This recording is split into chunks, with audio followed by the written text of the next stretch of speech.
Bom, eu vou falar um pouco agora sobre firewalls. Aí vou começar uma rápida introdução sobre o que é firewalls. O nome já é bem autoexplicativo. Só que ele vem do inglês, né? Que fire é fogo e wall é parede, ou seja, é uma espécie de parede de fogo. Aí a intenção dele é basicamente bloquear tráfego de dados indesejados e liberar os acessos que são bem-vindos, ou seja, ele atua como uma espécie de porteiro, em que ele bloqueia quem não pode passar e libera quem pode. Aí esse firewall ele pode ser tanto implementado via software ou via hardware, lá na rede. Ou seja, você pode implementar programas que bloqueiam e permitem esses pacotes. Ou então você pode fazer um bloqueio mesmo de hardware, onde ninguém vai poder se conectar à sua rede, pessoas indesejadas no caso. Aí é basicamente isso. Aí até dá para fazer um firewall realmente como um porteiro. Se a gente pensar que o firewall seria um porteiro, aí para uma pessoa entrar num condomínio, ela tem que atender a algumas necessidades. Como, por exemplo, ela tem que ser esperada por alguém, ela tem que mostrar sua identificação, ela não pode levar nada que possa causar nenhum risco, como uma arma ou nada desse tipo. Aí nos dados é do mesmo jeito. Um dado só vai poder passar quando ele se identifica, ou seja, a gente confia em quem está mandando o dado, se alguém está esperando ele, ou... Bom, é isso. E não pode sair, porque alguns dados eles não podem sair dentro da rede. Ou seja, um porteiro não pode deixar tirar os bens de dentro do condomínio.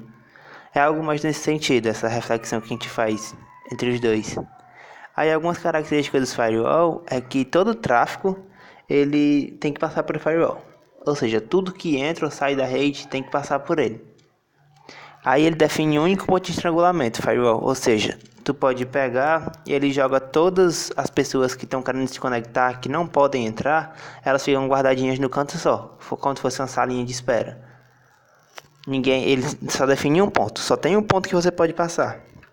Que isso permite você não ter necessidade de criar vários pontos para garantir a segurança. Você precisa garantir a segurança naquele ponto. E se não passar pelaquele ponto, não pode passar por canto nenhum mais. Aí é basicamente essa a característica dele. E tem algumas técnicas gerais na implementação de firewalls, ou seja, ele sempre controla os serviços. Tem serviços da internet que podem ou não ser acessados dentro da rede. Ou seja, ele meio que controla isso. Ele garante que alguns serviços não vão ser usados e alguns podem sim ser usados.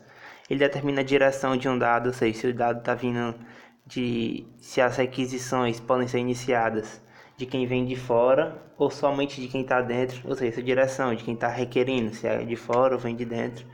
Controla o usuário, ou seja, ele controla o acesso de um serviço de acordo com o usuário pode. Ou seja, um usuário ele só pode usar algumas partes da rede, ou seja, usuários que têm maior privilégio, eles têm mais liberdade para usar a rede, porém, tem outros que têm menos privilégio, eles não podem usar tudo que a minha rede pode oferecer, eles só usam uma parte delas. E o controle de comportamento, que esse controle de comportamento, ele basicamente faz as coisas meio que em tempo real, por exemplo, a caixa de spam, ele pode verificar o teu e-mail e excluir todos os spams. Aí a gente tem agora para nossa última parte que são alguns exemplos de firewall. Aí esse firewall ele pode agir como um filtro de pacotes, ou seja, ele simplesmente vai filtrando todos os pacotes que chegam e saem da rede. Aí tem dois tipos de filtro padrão, a gente pode ter um filtro positivo e um filtro negativo. O filtro positivo ele simplesmente só aceita pacotes que satisfaçam alguns critérios. Se a gente for para a analogia do porteiro, ele só pode entrar se ele satisfizer os critérios. Ou seja, tem alguns critérios para ele poder entrar. Agora também temos o filtro negativo. Que o filtro negativo, ele rejeita qualquer um que não satisfaça os critérios. Ou seja, eu vou olhar os critérios para ver se ele rejeita alguns. Ou seja, eu faço condições em que uma pessoa não pode entrar. No caso do filtro negativo. Do filtro positivo, eu faço condições em que uma pessoa pode entrar. Se a pessoa, no filtro positivo, Se as minhas condições forem atendidas, a pessoa entra. No filtro negativo, se as minhas condições foram atendidas, as pessoas não entram. É basicamente isso. Aí a gente tem o firewall de filtragem de pacotes, que é o mais simples que tem, que ele simplesmente pega os dados e ele aplica um conjunto de regras baseado no pacote IP. Aí se esse pacote ele segue as regras, aí o firewall decide se ele vai descartar o pacote ou se ele vai transmitir o pacote. Ou seja, ele fica lá na borda da rede recebendo o pacote e verificando. Esse pacote está nas minhas regras? Aí daí ele decide se transmite ou descarta esse pacote. Aí esse filtro, ele basicamente tem uma lista de regrinhas. Aí essa lista de regrinhas, ela é usada para ele poder ver se esse pacote corresponde ou não. Aí, como falei anteriormente, tem aquelas técnicas padrões, aqui a gente também tem as políticas padrões, que é de descartar e de transmitir. Ou seja, tem um conjunto de regras. Aí se eu estiver usando a política descartar, então tudo que não se encaixa nas minhas regras vai ser descartado. Se eu estiver usando a política de transmitir, então tudo que não se encaixa nas minhas regras vai ser transmitido. Aí você escolhe qual é que é melhor para sua empresa. O padrão mesmo de se usar é usar a política de descartar, porque é uma coisa mais segura. Se não está na regra, então descarta tudo. A gente só aceita que realmente a gente deixou claro que aceita. Aí ele tem algumas vantagens, ele é simples, ele é rápido, e ele não são percebidos pelos usuários, porque se um usuário ele não tenta acessar nada de inconveniente para a empresa, simplesmente ele não vai ter problema nenhum, ele vai conseguir acessar tudo normalmente, a não ser que ele entre em algum site ou faça alguma coisa que ele não deveria, aí ele vai perceber o firewall. Aí algumas desvantagens é que ele não examina a camada superior, ou seja, ele só pega a camada IP, aquela superfície do IP. Ele não examina o contexto do pacote para ele saber de onde ele veio, bonitinho, essas coisas.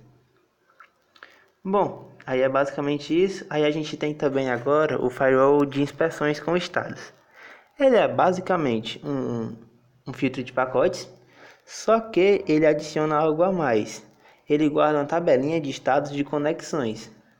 Aí, ou seja, quando um host se conecta com outro via conexão TCP, ele guarda essa conexão numa tabela.